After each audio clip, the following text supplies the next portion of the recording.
drawing that offensive foul from Jason Castro by standing his ground and using his intelligence, his experience, and his court smarts.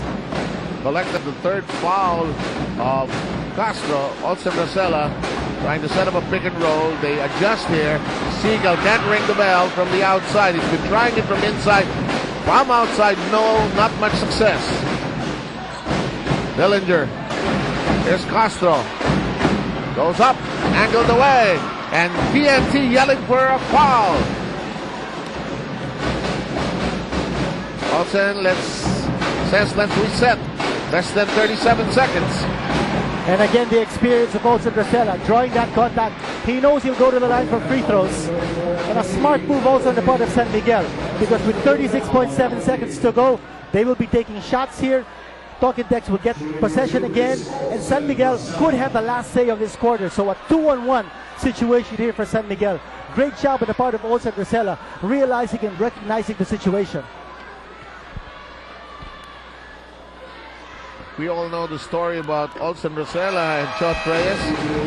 What Chot Reyes liked when he picked up Olsen Rosella for the Ateneo Blue Eaglets was this guy would never quit. Olsen Rosella in his 18th PBA season. Seems like only yesterday he was backup for Johnny Aborientos, for June Reyes. Now he's standing all alone there. The captain takes care of 2 free throws. And Rara brings them within 2.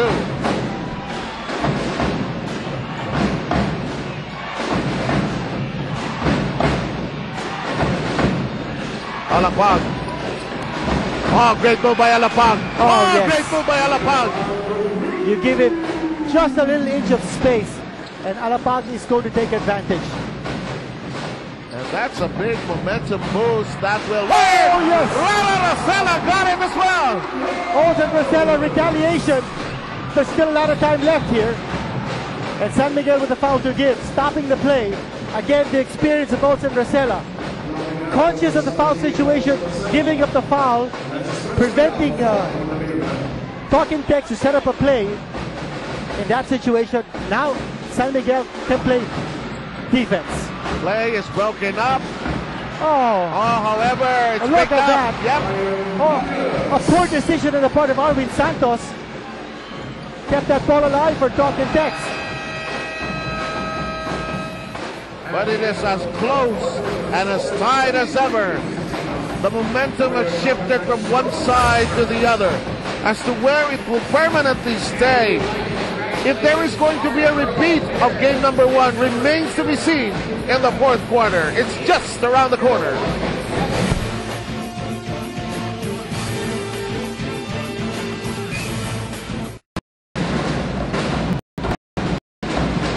(73-69) as we start the 4th quarter. I want to bring in Coach Yen Giao. Coach, San Miguel, kailangan nilang mag-adjust defensive. Have they done that? Talking Tex is still in the lead here at the top of the 4th quarter. What do you think? Well, Kinito, it's just been the championship experience of San Miguel. They've been able to stop the transition of Talking Tex. Sunday Salvacion got in a very important 3-point shot to break the momentum of Talking Tex a while ago. I thought Talking Tex was playing well and executing well on the half court, but San Miguel just really finished that quarter really well. Okay, what do you think is going to give in this game that's been fought very fiercely by these two? What do you think? Well, you know, Coach Ato Agustin gave Jay Wash, Arvin Santos some really good minutes on the bench, and I think that's going to augur well for San Miguel since they've been able to rest these guys. They're going to finish with fresher legs, and that's been the big difference from this game compared to the last game. I think San Miguel is going to be able to finish this game fresher than what they did in the last game. Thanks, Coach Yang. I think you should wear a suit in your new team come the next PBA conference. You look very good in a suit. That could be the start of a winning season for you. Thank you, thank you. Oh, congratulations, by the way, to Coach Yen Giao. He's got a new team, Rain or Shine. Rain or Shine is one of 2 PBA teams. By the way, there is some blood there. The mouth of Danny Seagull. I think we can still talk to Coach Yang. Coach Yang, are you still there? Yes, I think. Can you still hear us, Coach? I'm sorry, I can't hear you. Okay, we will lost him already. But I think he has already made the point about San Miguel getting some of their players rested for this fourth quarter. Finito, what are your thoughts going into the fourth quarter? Oh, I think it's the battle of attrition. I think Coach Yeng is right. The team with a deeper rotation, with fresher legs, is going to win this game because it has been a dogfight so far. And you see, Talking Tex with a lot of intensity and getting another possession. That's something we were talking about. Talking Tex needing to create multiple possessions. They're getting it right now. You know, that is, I think, the key point in your team's list. That number 2 for Talking Tex about the multiple possessions. That has kept Talking Tex ahead in the game. They've been able to catch up with San Miguel by getting the ball more often when they're in trouble. That's right. It's not only about the turnovers, it's also about the offensive rebounds. And here's Harvey Carey at the line. By the way, we were talking about Coach Yeng kanina. Of course, we all know that he is with a new team now, Rain or Shine. And the Lasso Painters will be parading an NBA veteran in Hassan Adams, played for the New Jersey Nets and Toronto Raptors in the NBA. There will be another PBA team with an NBA veteran, and that is Alaska with Eddie Baston, formerly of the Chicago Bulls, playing for the Aces. Going to be a nice second conference that's going to open February 18. In the meantime, Seagull finally gets something after trying about 4 times in the interior. He has 10 points. Well, you know, if Danny Seagull comes close to the basket, going 1-on-1 against a shorter Harvey Carey, he's going to score. But what about Jimmy Alapag? He's been very quiet so far. 13 points. Boy, when he wants to take over a game, he can take over a game. He really wants to stretch this lead to give Talking Tex that cushion because San Miguel is so tough down the stretch in a close game. Here's Daniel Defonso with, again, a veteran virtuoso move. That is already registered in the Patent Office of the Philippines, by the way. In the meantime, oh, good drive. This has been the trend for Talking Tex. They've driven hard to the basket with Leo Campo doing that, Harvey Carey, Alapag, Castro, they've all done that. They have not been content shooting from the outside. Exactly, and they also have tremendous movement on the floor. They've got an orchestrator in Jimmy Alapag who will find a way to get you the ball if you're open. Let's bring in Magumar John. Over at the Talking Tex camp, they want to put even more pressure on the defensive end and keep on running on the other end. Hayaan lang daw na sumaba yung San Miguel Beermen, for they are confident that they are the more conditioned team. Sev? Good point. In the meantime, I see Denok Miranda taking off his warm-ups shirt. Has not seen action throughout this game. Let's see how that comes along. In the meantime, an Alapag foul.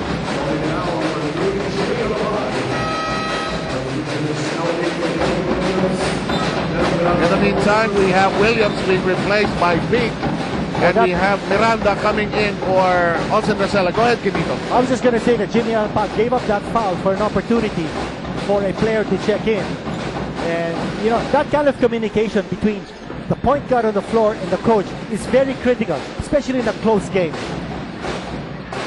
Here's a launch, but nothing there.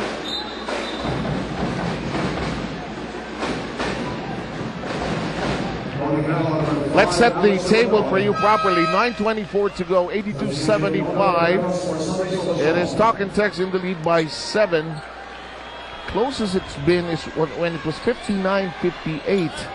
But Talking Tex recovered quickly. Washington is back in the game. Well, team foul situation here. San Miguel already with 3 team fouls and Talking Tex with 1. A lot of basketball time left. There's still 9:22 to go. So San Miguel must be aware of its foul situation. You don't want to get into the penalty too early in this game. It's too close to call. And it foul shots will make a difference. It could be fatal for them. Under goes that. And it is a 13-point game for Tillinger. Again, you see the ability of Talking Tex to wiggle its way inside the shaded area and get those high percentage shots. That'll work. That's the move. That's the move that the crunch man needs. Alex Cabagnon putting on a move on the Talking Tex defense. You watch it right here. A little bit of a shake and bake, crossover, and he'll go to the line after that shot. Alapag's points, all of them have happened here in the second half of play. No? Did he score in the first? What? Oh, no, I'm not. Sorry, Cabagnot rather. Sorry. Got my point guards mixed up. That's why we work in pairs here. No, Alapag had points earlier. In the meantime, this shot, no!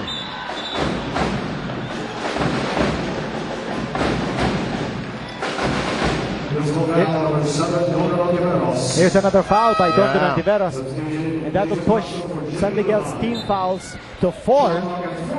Medyo precarious na yan, ha? There's a lot of time left. Oo, kasi dahil doon sa 8:39 na natitira, no, ha? At Augustine looking at that scoreboard as well. Nice move. Alam mo kung saan natatalo San Miguel? Sa post area. Well, you see now the matchup there. When Dillinger has a position against Don Antiveros, you can see the disparity in size. Siegel got that to go. Siegel with 12. He's working extra hard. Dynamite Danny's trying to put this team on his back. The lead is 7. Here's Castro.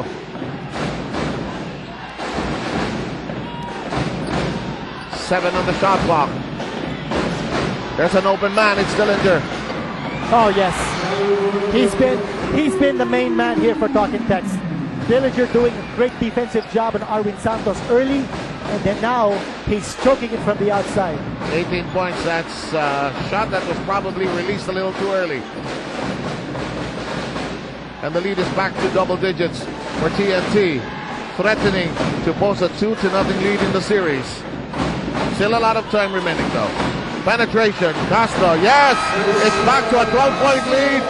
It's the second time TNT has posted that much of a lead.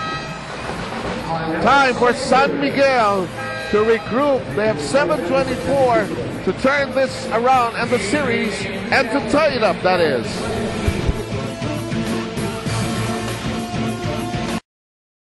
Back with us here at the Astrodome.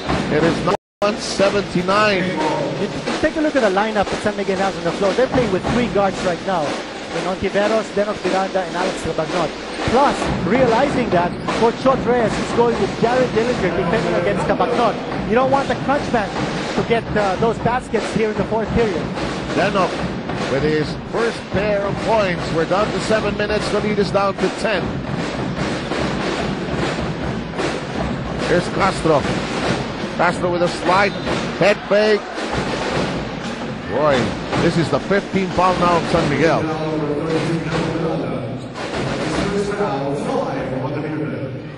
With a mismatch that Jared Dillinger creates, I think it's time for Arwin Santos to check back in. It's 6:52 left and Arwin Santos is still sitting down.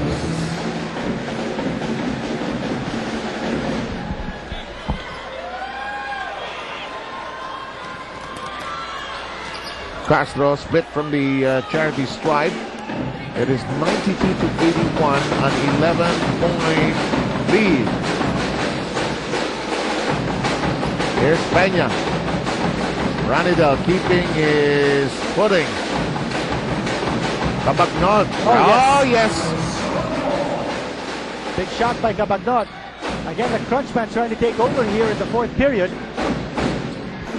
12 points.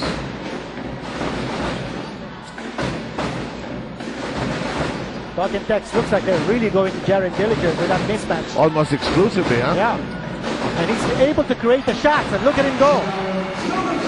Right now, he's unstoppable. They need a big man on him. They need an Arwin Santos, and he's sitting on the bench. 20 points.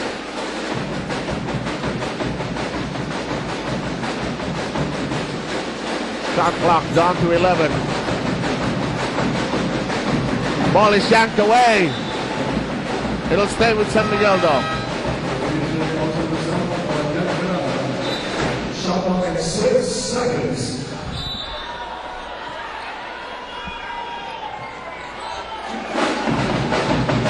In the meantime, Olsen with a running shot. Can't help but say this. He shot it with the wrong foot. Olsen Rosella gets the experience. He wanted to go to the line. He just checked in. And he got